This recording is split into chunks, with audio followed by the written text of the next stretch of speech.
name's Tom Crandell, and you're listening to another edition of This Week with Tom Crandell, Sunday, January 19th. If you're going to call in tonight, do not give me football scores. I'm taping the games, so I would appreciate that. Mr. Producer Jeff is in studio doing another fine work with some really micro equipment. That's quite fascinating, actually. So this guy continually comes up with better and better stuff all the time. And would like to thank all the viewers out on Access Vision up in Cadillac and down here. Battle Creek. It's a lot of fun, and you're always, as always, you're welcome to join the show live Sunday nights at 6 o'clock. The number, if you're in Battle Creek, is 441-9595. I don't think it's on in Kalamazoo, but if you happen to be listening over that way, it's free call 269-488-9595. Occasionally we even get calls from outside the area. That's just kind of interesting. Well, tonight, some things that happened last week, which will blow over into this week a little bit, is Obamacare is still with us. We have a couple things jumped out at that.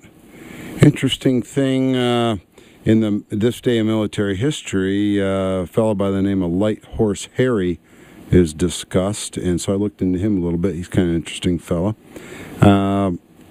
There's still a major push to close Gitmo, and I found a neat little piece on who's actually funding the movement. So this will come as no surprise to many of you. And the EPA's at it again. It's our government at work. And we're going to talk about that a little bit. Plus, I got a letter from a listener up in Bellevue. And we're going to touch base on that after the next break. So, next up, this day in military history. 1807, January 19th, 1807, the strong, healthy boy born to Light Horse Harry and Ann Carter Lee was the last Lee born at Stratford to survive to maturity, 1807. As sometimes happens in distinguished families, which they were, one member seems to fall heir to the best qualities of the previous generations and none of the flaws.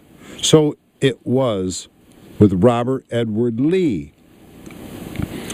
He inherited, one historian, biographer, a handsome countenance. He got it from his father, rare physical strength and endurance, sense of duty, and that his father had learned directly from George Washington, because Light Horse Harry was a patriot in the American Revolution, became a cavalryman, quite valuable to George Washington. And the mother, he got all her gentleness. And even at age 12, he was the only male left in the household, and his mother was quite sick, and he would go to extraordinary efforts to get her in the carriage and take her for a ride. The mother really fretted when he went to West Point that how will I get on without him.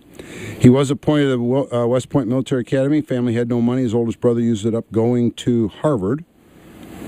And, of course, Robert E. Lee graduated second in his class. In 4 years, he received not one single demerit. This guy must have really been something else. Obviously, one of the most popular cadets. He married a woman who was the daughter, her name was Mary Ann Randolph Custis. She was the only daughter of George Washington Parke Custis, the grandson of Martha Washington, and adopted grandson of George Washington. He had such direct ties back to the core people. It's incredible. And that was his influence. He became a skilled cavalryman. Skilled in reconnaissance. In the Mexican War, he caught the attention of General Winfield Scott. So Lee began to play a very important role for him. And I guess I'd forgotten this. On April 18th, 1861, he was offered by Abraham Lincoln, it was on the eve of the Civil War, offered him the command of the Union Army. And he wrestled with it, but he obviously decided, gave his answer. He was vehemently opposed to secession and of waging war on his countrymen, but he could take no part in the invasion of the southern states. He was going to go back in sorrow to my people and share the misery of my native state. Do you think anybody would do that for like Michigan or Indiana now? I doubt it. And the fact that he held out against an army 3 times the size and 100 times better equipped was no miracle. It was a result of his leadership, exceptional intelligence, daring, courage, and integrity. And but in the end, direct quotes, there's nothing left for me to do but to go and see General Grant, and I would rather die 1,000 deaths. But he lived an exemplary life after. He did apply to have his citizenship reinstated, as many were, but it was misplaced, and it didn't get acted upon until 1975. And became president of Washington College, named after George Washington, and after Lee died in 1870, the college was renamed Washington and Lee University. So, Robert E. Lee, today's his birthday. 1861, Georgia became the 5th state to secede from the Union. And some friends of mine from the South told me, and they shook their heads, and they said, if those people back then in the South, the farmers, they'd have just picked their own cotton, we wouldn't have had this problem. And they were quite adamant about that. That they were supporters of states' rights. And to have dragged the whole slavery thing in on the thing was, it was a shame in their eyes. And in 1943, for you World War II experts, 1943, January 19th, 2 U.S. cruisers and 4 destroyers bombarded the Aleutian island of Attu. We're beating up on the Japanese. And this was the offer of all offers that he should have accepted. January 19, 2003, the U.S. offered Saddam Hussein immunity from prosecution if he leaves Iraq. U.S. Secretary of Defense Don Rumsfeld says in a television interview, quote, if to avoid a war, I would recommend that some provision be made so that the senior leadership in that country, and I guess that would include Uday and Qusay, and their families could be provided haven in some other country. And I think there were many that would have given it to him. But, Saddam said later after he was captured that for years and years, for the last 10 years, 15 years, the USA had proved themselves timid. And that combined with the world attitude that pressured peace and pressured for the UN to step in, and the resulting lack of action. So he didn't believe Bush would invade. All right. Also, Bob Gates is coming up, and of course EPA, and a short little thing on Bigfoot. So don't go away. We will be right back.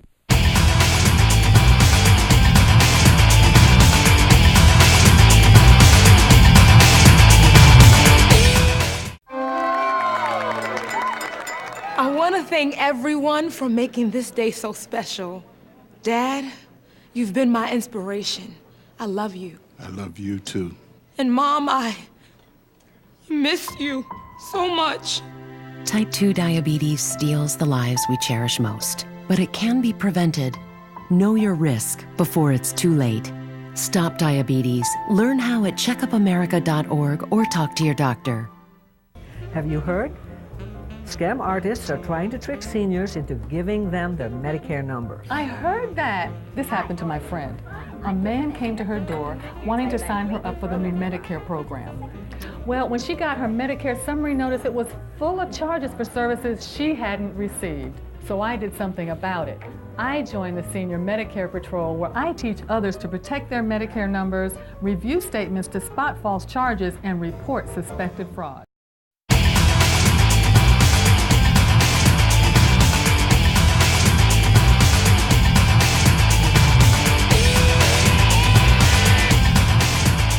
Hello, everyone. My name's Tom Crandell. You're listening to This Week with Tom Crandell on WBCK News Talk Radio. We appreciate you joining the program tonight. Number's 441-9595. If you push any buttons you want to contribute. Happiness, a Warm Gun by The Beatles. Well, it turns out, today's Battle Creek Enquirer A deadly shooting at an Indiana grocery store last week could have been much worse if not for the quick actions of 2 police officers who relied on training that has become commonplace since Columbine. These 2 police officers arrived to the store within 3 minutes. They needed less than 60 seconds to fatally shoot a gunman who had killed 2 people and was threatening a third. 60 seconds.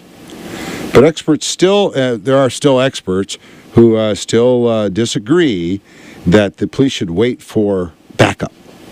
And it seems that, for years, officers all across the country, the training was wait for going in alone with suicide, wait for the SWAT teams. Now, each case can be different. An active shooter in a large area is obviously gotten new tactics. I'm sure if there's a lone gunman in a house, there's no way that police officer, those 2 are going alone. There's no way. And I'm sure they won't change that training. But it's comfort to us if we're the ones at the grocery store. And it is for me. Yeah, of course, I'd be more secure if some of the store clerks were carrying guns. But they say here, this is an Indiana State Police trooper who trains officers. If someone in the building is shooting and you're the first one there, you're going in. Many security and law enforcement professionals agree quicker responses are needed. Now, at Columbine, the shooters had free rein because the school security officer was on the scene within minutes, but police waited outside for 40. Now, there were some shots exchanged between police officers at Columbine, which did slow them up some. It was out in the parking lots. And a police officer was, I think, wounded in the ankle. But there's a Texas State University professor, Pete Blair, said, when you show up, that's where the soul searching, when you show up as a first responder, that's when the soul searching begins. When someone's in there, you really need to get in there and stop the shooting. And it's almost those, of course, our guys are going in probably with bulletproof vests on, and that reduces the risk. But certainly, these are brave first responders, and they're putting their life on their line for us, and their strategies have changed. As a result, they have different tactics for these active shooters. Lone officers are trained to go straight in with a protective vest if possible and approach the sound of shooting stealthily, using as much cover as possible. There's no fine line that says you have to wait for backup, meaning you go in. And let's see, don't even stop to help victims. The Elkhart police officers followed the protocols. So police tactics are changing, and for many of those people in that grocery store, I'm sure to them happiness was a warm gun, as brutal as that might sound to some. All right, I did get, I want to mention here, we did get a letter from a listener, and specifically, it was in response to this.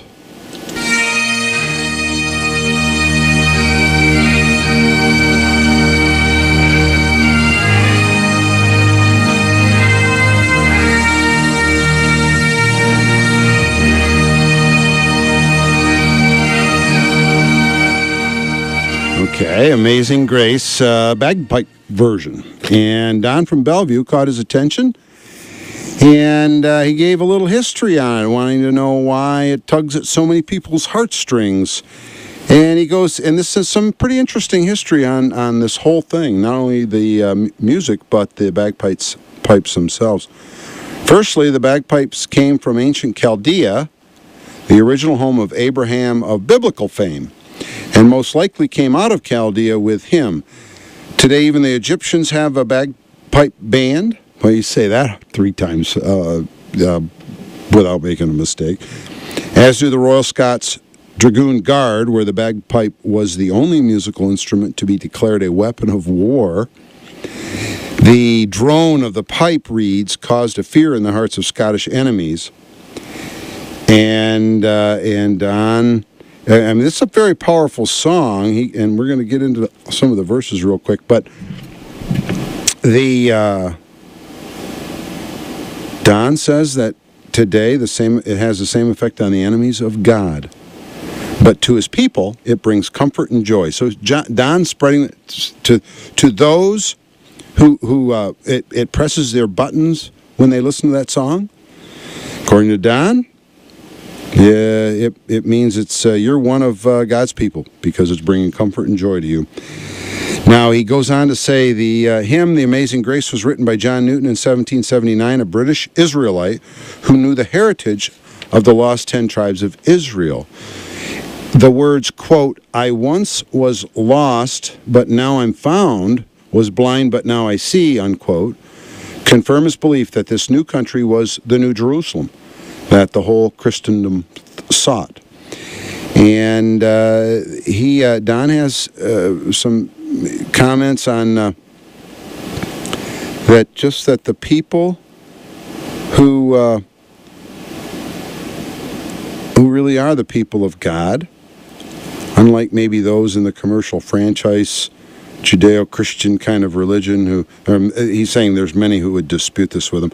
But in any event, that the hymn, The Amazing Grace, for the bagpipes, really is quite a compelling piece of music. All right. Next up, one of the things that, it's just going to bleed a little bit every week. There are going to be new things. In fact, today, I guess the White House delayed another provision on the Affordable Care Act, but it wasn't done through Congress or with legislative authority. It was just an executive decision. But that's so far removed from us out here in Battle Creek, or the listeners up north, viewers in Cadillac or anywhere else. It's just way too far away from us. But here's a woman, Josie Gracci. She was diagnosed with breast cancer. This article just hit today. A woman diagnosed with breast cancer whose life-saving surgery has been postponed after she lost her doctors under Obamacare. And she actually made a plea to the president. She looked to the camera and addressed him directly. I would like my health care taken care of. I was insured. I think anyone who is going through a serious illness should have immediate responses. I shouldn't have to wait months, weeks, to even be considered for surgery that I should have had 2 weeks ago. She was, actually it was more like about 2 weeks ago. Gracci was forced to postpone her biopsy, or early January biopsy and follow-up treatment at Memorial Sloan Kettering Cancer Center, the largest private cancer center in the world, when her insurance rolled over into a new plan that was part of ACA, part of the exchange.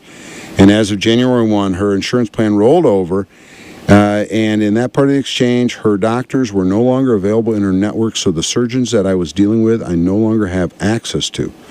Well, the argument, I think, was put forth, she does. And I think, who is selling this to Congress? She just has to pay 100% of it, but she does have access to her doctors. That was the counter-argument to this type of situation. Her primary, she's trying to solve the problem. She's going through gyrations now that a year ago she didn't have to, and for the last, she had cancer a year ago, and other procedures and other people a year and two. I don't know how this thing, how we're being sold that it's improved. And when it improves in Washington, we're going to repeal until 2015 the mandate that employers provide the same coverage to employees as executives. But we're going to delay that a year. But here it hits her directly, and she's got breast cancer. And I think some breast cancers are very quickly spreading. And of course, we knew this 2 years ago and 3 years ago and back in 2010, because this kind of thing happens in England almost every week. Every single week, every 2 weeks, articles come out of England with the same thing, delays in treatment, and then other people expire, but they're just further down the spectrum on the delay. I mean, they've waited longer. There's a pipeline of people who are being slowed up. This lady just is the first person in the pipeline, at least because things are just kicking in now. Well, she says, this is delaying all my treatment and surgery. Most people that get breast cancer don't wait this long to have surgery, but it's as if I've never had insurance at all. So there you go. And then to add insult to injury, of course, the numbers are leaking out. Not enough young people are signing up. The executive branch putting a positive spin on, we did pretty good with 24%. We need 38, but we did pretty good with 24. And young people are always slow to the dance, and they'll come on. That sense of urgency of a fiscal failure of the numbers of this thing, the lack of it is, I think, telling.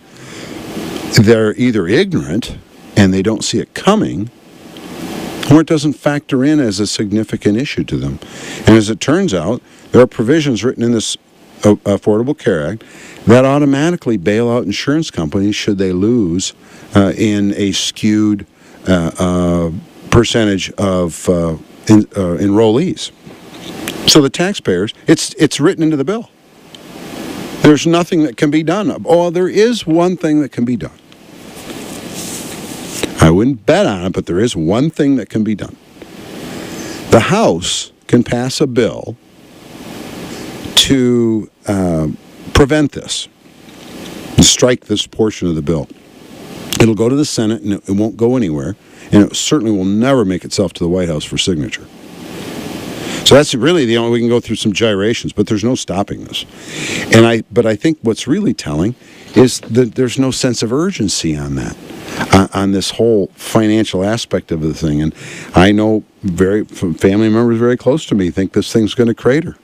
I would hope it would, but as they keep changing it and delaying things and stringing it out, they're running out the clock. I think they aren't concerned with the cost overruns. I think they're going to use it as ammunition after the next president is elected for a single payer. See how bad these insurance companies are just getting in the way. We'll just take the money directly from the people, and we'll deliver health care. We'll pay all the bills. And I think that's ultimately what they're shooting for. I don't know. What do you think? 441-9595. I did invite Facebook friends. Also, any of you. It's been remarked to me that many people won't know how to do this, and that may or may not be true. But if I know how to do it, maybe you can pull it off. But instead of sending emails, email your thoughts. Send in voice recordings. Do a voice recorder on your phone. Share it. Email it to the station here, or go to Facebook, and or you can email it to thcrandell@gmail.com.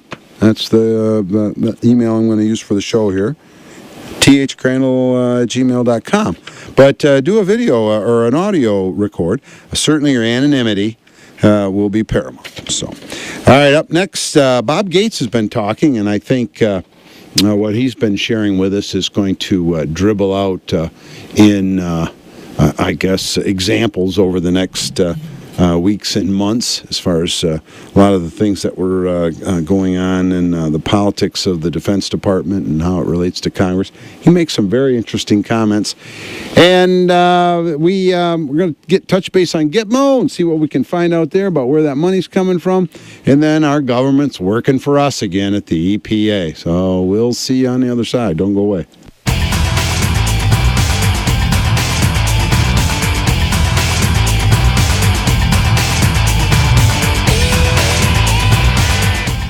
I've changed apartments several times. My roommates have always been trouble. Now, because of the economy, I've had to move back home. When my mom gets drunk, she tells me everything I do is going to fail. I get into arguments with her about her drinking. Dad goes to Al-Anon family groups. I didn't think Al-Anon would work for me, but every time I go, I feel better. If someone's drinking bothers you, you might find help in an Al-Anon family group meeting right here in our community. I found support there. You can too. Call 1-888-4-AL-ANON or visit AlanonFamilyGroups.org. Never look a howler monkey in the eye. Fried ants are delicious. We finished a clinic in a rainstorm. Really? My students actually ended up teaching me. In La Keg, à la King. Think managing a sales team is tough. Try working with 5 different villages. After 2 months, I was ready to quit, but after 2 years, I didn't want to leave. I didn't know I had it in me. Turn 2 years of service into a lifetime of experience. To all the Peace Corps volunteers, past, present, and future, thank you for your service to your country and the world.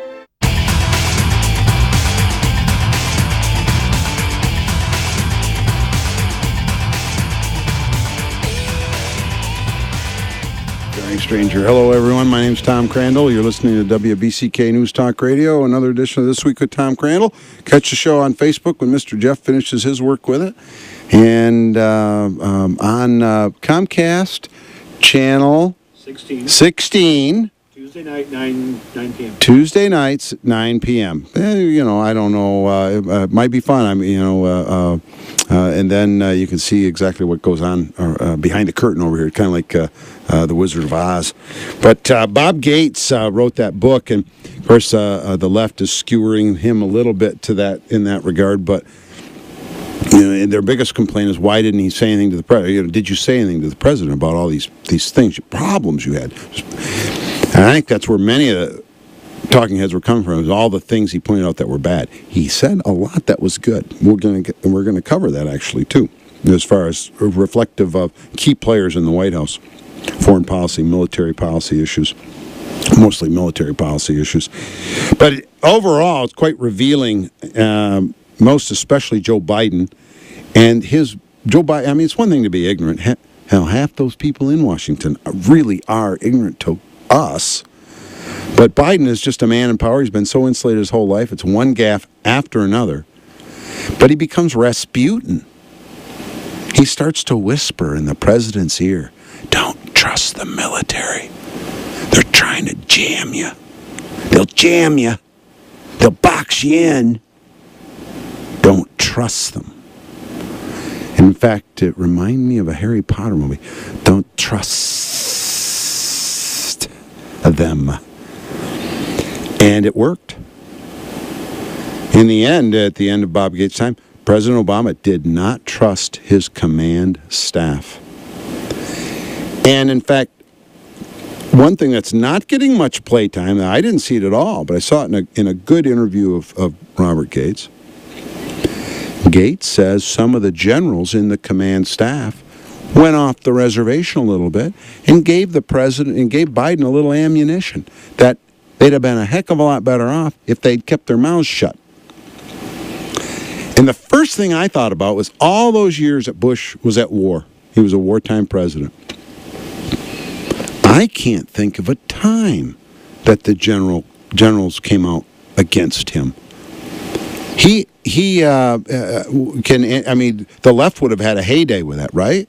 The mainstream media, the ones that didn't like Bush, the ones that didn't mind letting people know about the book that was written about how to assassinate the president, or the movie that was made about how to assassinate President Bush. And that kind of stuff went on, and we would have remembered if a general had come out against President Bush. Well, there's a reason why they didn't come out against Bush, and they did against Obama. And it's I'm sure by the time the surge came around, a lot of the distrust began right away with Biden. But President Obama lost faith in the surge in Afghanistan the longer it went on. In the beginning, Gates says something very telling about President Obama, and coming from someone who's not a real fan of his policies, considering the federal exchange healthcare thing just screwed up all my billing. It hits home with me. Now I've got 2 months' worth of bills to pay at once because they screwed up. Well, it seems that the president, as he was losing faith, kept publicly saying that things were going well and it was going to work out well, but behind the scenes he didn't. But in the beginning, there were only 3 people in the White House that supported the surge in Afghanistan, and it was Bob Gates, and it was President Obama, and it was Hillary Clinton. And Hillary Clinton and President Obama withstood an onslaught of pressure from every wonk in the White House. Every political operative, all the counselors and advisors, the national security team, everyone was against it except Gates, Obama, and Clinton. And in the beginning, Obama was 100% behind it, but then as it went on, he lost faith in it. And that brought up the second point, that Gates, when Gates was confronted once about why didn't you tell the president about these things you see, and that you disagreed with Biden, saying you can't trust your command staff, and he really two things. One, Gates commented, things like that don't happen in the White House unless the president wants it to happen. He's been around 5 presidents. This guy knows, so that was that. But also, Gates did confront the president on numerous occasions that the president needs to get out with a message to the troops and the people, the American people, that it's one thing to believe in the mission and to say you support the soldiers and you support the soldiers' missions. It's one thing to say that. It's another thing to make sure that the person getting your message believes you and believes that you really are committed to the mission and to them. And he urged the president on numerous times to get out there and convince people that he believes in it, in the mission, in the strategy, in the goals. And President Obama didn't do that. Now, Gates adds, Bush did. And that leads to the next, I thought, very telling thing. When you talk about a country at war and the importance of intelligence and the importance of not a one-track mind, but a coherent, strong team, there were many opportunities where presidents have to meet with their command staff in public functions, or in social functions that are private at the White House and Defense Department, or on bases and things like that. And it's not much different than the tours presidents go into factories in the Middle East to deliver a message, or not the Middle East, but the East Coast or Indiana. They travel to factories that are adding jobs, and they give messages, and that the same kind of thing happens with these generals, and you're surrounded by your command staff, and not just the flag officers, but all the officers underneath them. The difference between President Bush and President Obama, you could see just in the parties at these gatherings. President Bush never wanted to leave the generals. He preferred to hang out with them first and foremost. He felt most comfortable with them. Bob Gates says that President Obama felt that being with the military was obligatory, was not much more than treating them like a function for the Health and Human Services Department. Well, here's the generals, okay. Not much different than a department manager over there at HHS. And of course, that's the atmosphere of leadership, and of course that permeates the White House. They've been at it for 5 years. You can see all the success and job creation. This whole organization over there is so wrapped up. They're so strong. They're so good at what they do with controlling polls and votes and elections and timing and strategies. They're good at it. But President Obama felt very obligated by it. Interesting thing, I thought Gates. President Obama and George Bush both hated Congress, both sides of the aisle, that the Congress was a bunch of hacks, partisans, self-serving, the gamesmanships with money and appropriations and forcing expenditures upon Bob Gates to keep factories open, building military equipment that our military doesn't want or need. But it's jobs in the districts. It's all about getting reelected. And, you can say that's many of us might agree that, of course, that goes on. But the real proof is when Bob Gates said that he had submitted 5 different budgets to Congress while serving President Bush and President Obama.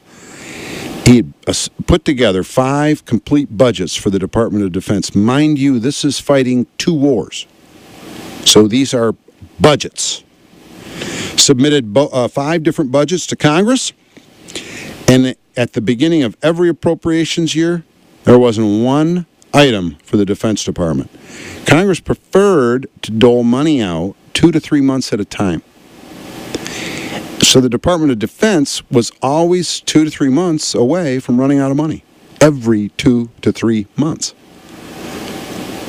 And then Congress would complain, both sides of the aisle, maybe more one than the other, But certainly the Ron Pauls are screaming inefficiencies and this, that, and the other thing. Congress would complain about how inefficient the Defense Department was operating. That's the pot calling the kettle black. So Bob Gates, very telling book and very telling story that on the inside. And some said he should have waited. Some said he should have written it a lot sooner. I saw Dakota Meyer, a Congressional Medal Award winner Marine, said I wished he had an obligation to say that sooner. And, of course, Gates was hit with that. And the bottom line on that was, President Obama was still my boss. So Gates remembered his position in the hierarchy. We wouldn't want to have a book coming out about a potential coup of a Defense Department chief pulling a coup on a president. He's not going to go against his boss. He would quietly resign, which he tried to do at one time, and President Obama refused the resignation. So take my hat off to Bob Gates. I'm glad he wrote the book. All right. Next up, this comes as no surprise, because many of you know I'm pro Bigfoot, and so is Mr. Jeff. And I interviewed Mr. Jeff not too long ago about his experience years ago. And I've talked about the show, and I have a lot of fun with it. And there's something called fingerprints, and we all have them. And there's something else that hospitals do. They don't just take handprints of newborns, but what else do they take? They take footprints. They're called dermal ridges. That's what we have on our fingers, and that's what we have on our feet. Dermal ridges. Everyone's unique. You can't fake them. And others say, well, there's no proof. You have no proof of Bigfoot. Well, something I learned before we came on the air were that chimpanzees and gorillas and primates have dermal ridges. Now, white-tailed deer, Mr. Jeff, no dermal ridges. Brother-in-laws in an ape suit going through the woods with tennis shoes on, do they have dermal? No? Okay. Well, it seems in Georgia, in 1999? 1997 in Georgia. It's big, and there have been many reported sightings in Georgia. Well, they have some really, really good casts of footprints, and the dermal ridges are very apparent. And I'm just saying, you don't want to be around a campfire and be anti-Bigfoot, because you know what happens when he comes out of the woods. You've seen those commercials for the beef jerky. You know what I'm talking about. All right. The folks at Gitmo, the folks behind Gitmo, it was Cindy Sheehan, Sean Penn. Who else? Thousands of other celebrities. Close Gitmo. What a popular thing. Well, it turns out there's been a look inside the closed Gitmo. They're following the money trails. And I believe there was a small demonstration on January 11th. The closed Gitmo forces, they were going to march on Washington to commemorate the 12th anniversary of detention and interrogation operations. They dug a little deeper. Some people, this J.D. Gordon from Fox News dug a little deeper. And over the past 12 years, and they discovered international, fervently anti-American, far-left coalition money through a savvy propaganda effort. This is very good. These people are very good. They hide the money, cover their tracks really, really well. But the list includes those linked to al-Qaeda financiers, communist groups, anarchist movements, and of course, it's a wolf in sheep's clothing, so they buy into the support of the sympathetic press and the politicians who were just described by Bob Gates as pathetic. And of course, they're leading us. They are leading our country. And, of course, political wills being what it is, the current administration, the current majority in the Senate side with these people. Amnesty International. Now, Amnesty, along with Human Rights Watch, was just recently revealed as a partner organization to Al Karama, a human rights nonprofit run by who's against human rights? And nonprofit, that's good, because there you're not exploiting anyone, but it's a human rights nonprofit run by Qatar's Abdul Rahman Omir Al-Naimi. Well, our own Treasury Department in December 2013 exposed him as a long-term major financier of Al-Qaeda. Now, I don't think he's so much a financier, but he is an operational in personnel department at Al-Qaeda, because as we turn these people loose out of Gitmo, they get right back into the game. And, of course, closing Gitmo would fill the pipeline of new recruits, or at least add some. All right, Terrorists for Human Rights. Treasury Department's designation said that Al-Naimi oversaw the transfer of hundreds of thousands of dollars to Al-Qaeda and its affiliates in Iraq, Somalia, Syria, Yemen over the last 11 years. And this is 23. So that'd be to 22, right? 2002. No, 2003. Here it is, 2014. So since 2003, and this guy's been funneling money. Well, I'm sorry, but we've had a lot of Americans get killed in Iraq, especially in these offshoots. Certainly would have boiled over into Afghanistan. And so this Al-Naimi is helping kill Americans. And he's partnered with Amnesty. Center for Constitutional Rights. Here we go. Far-left civil rights lawyer William Kunstler. I don't know if any of you remember that name. I think some of you do. William Kunstler. If it jogs a memory, if you got a memory cell left on that, why don't you give me a ring, 441-9595. I'm going to take a break. We'll be right back.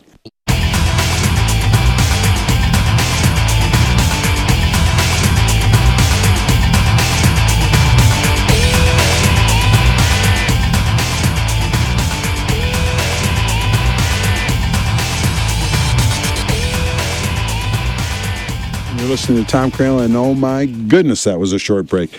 All right. So Bill Kunstler, he once told the press his goal was to destroy society from within. He defended the Chicago 7 that were charged with conspiracy to riot at the 68 DNC convention in Chicago. He defended militant terror groups like the Black Panthers, Weather Underground, and Attica prison rioters. One of the biggest funders of the Center for Constitutional Rights is a group called the 1848 Foundation. Now, many of you, 1848 would not ring a bell, and it didn't with me. But it's the year that Karl Marx's Communist Manifesto was published. And, of course, that led to many revolutions that were swept through Europe. Kunstler would be proud of the organization's signature work over the past decade in coordinating the Gitmo Bar Association, over 500 lawyers representing detainees, because we're the bad ones. And a group, this is interesting, it's led by a blogger. Now, those are the people that might wear their pajamas at home when they write their opinions out on the internet. It's called Reprieve, a British organization led by blogger Andy Worthington, and he just wants to release all British citizens and residents that are in prisons throughout the country, especially U.S. Binyam Mohammed, Rahul Ahmed, Asif Iqbal, Shafiq Rasool. They're the Tipton Three. They're Pakistanis who went to Afghanistan and got caught by the Northern Alliance in 2001. Shaker Amir, a Saudi citizen, British residents. Of course, he led a unit of Al-Qaeda in Tora Bora back in Afghanistan. And other people like Richard Reed and Zacharias Moussaoui, the 20th hijacker. Another group, World Can't Wait, is behind closed Gitmo. Now, it is founded by members and supporters of the Revolutionary Communist Party and anarchists. Now, it organized at least 24,000 supporters during the Iraq War, including Sean Penn and anti-war activist Cindy Sheehan. There you go, Cindy. Now, I'm sure those 24,000 do not know. They're being led by the nose by this. They were with the World Can't Wait, but the force behind them is the Revolutionary Communist Party anarchists. Now, here's a good guy, that Jason Leopold. He's just a guy. He's a former LA Times investigative journalist. I can't believe he's donating much money, but I'll bet he's getting them a lot of FaceTime. He, let's see, Leopold, by Washington Post feature, Leopold says he engaged in lying, cheating, and backstabbing. He served time for grand larceny, repeatedly tried to kill himself, and has battled mental illness his whole life. And so these are the folks behind Closed Gitmo. So that's who we're up against. They're relentless, and hopefully there will be some sea change where we start to actually fight the war again, because I saw in one talking head, Al-Qaeda is stronger now than they've ever been. They've morphed into a, what's the mythological creature? Methuselah, with all the snakes. That's, this J.D. Gordon is asking the silent majority, must take this opportunity to speak up. And, we've been limited by, we can call and write and this, that, and the other, email. Basically, you got to vote.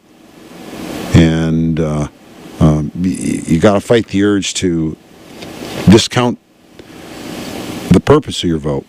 Don't think you're going to change anything. Just vote for your kid or vote for your neighbor. If you like your neighbor and you want to see them do well, vote because of them.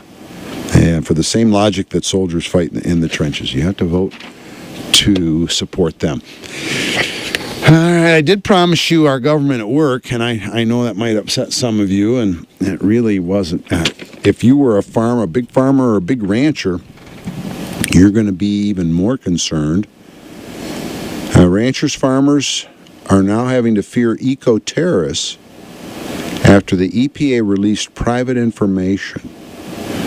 Now, they did come forward just recently, and they told farmers and ranchers it is sorry for handing private information about them over to environmental groups.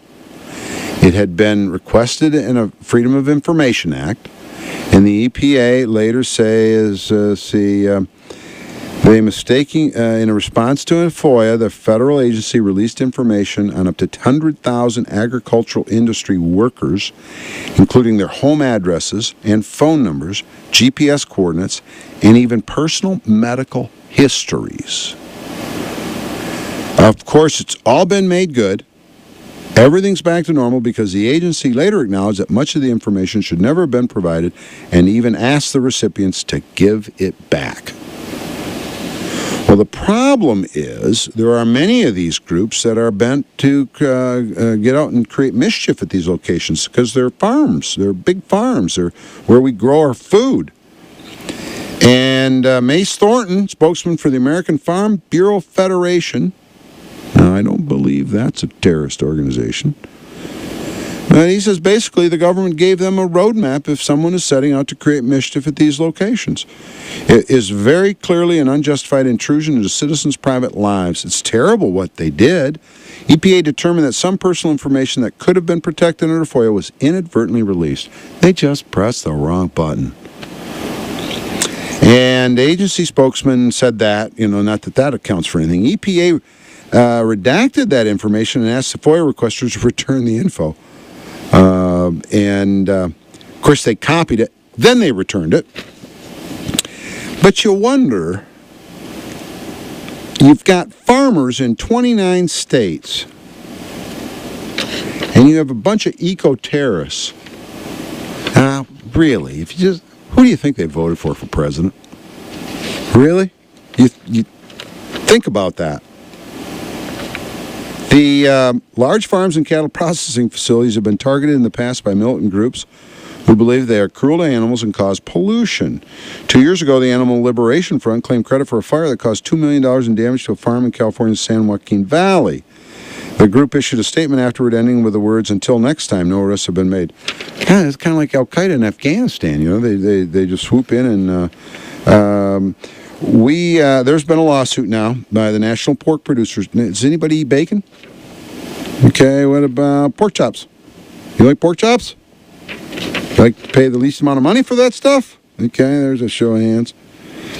All right, we are sticking up for the tens of thousands of farmers and ranchers whose personal information would end up in a public domain.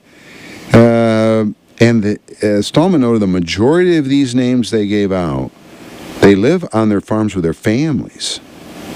So it's not like a big old office you're going into. EPA basically invited intrusion, and the Farm Bureau they support transparency and frequently advocate for increased government transparency in their regard, but publicly sharing spreadsheet upon spreadsheet of tens of thousands of people's names, addresses, and other personal information, including their medical histories, is not transparent in the workings of government. It's an invasion of the personal privacy of citizens. So, I sure hope none of you are large corporate farms, but if you are, and I know we have some in the area, you might want to be advised. All right, coming up on the end of the show, and I did have, a while back I mentioned different countries not to travel to. Pakistan was one, and off of articles that, India's probably another one these days. There's all sorts of bad stuff going on there. Don't go to Australia. A cockroach burrowed into a sleeping man's ear in an attempt to suck the insect out using a vacuum cleaner. Only seemed to provoke the inch-long guest to crawl further. It was in Australia. He was rushed to the hospital, terrible pain. And let's see, he was eventually extracted by doctors with forceps. And here's a picture of him. Right there. There's a picture of him. Now I suppose you run that risk here. Maybe foam earplugs. I'm going to start sleeping. Well, of course, I don't have cockroaches, but at least I don't think I do. I've never seen any. All right, we're coming up to the end of the show. I appreciate you tuning in. Catch the show on Facebook. You guys have a great week. Dress warm. It's going to be cold. And I'm off to see football.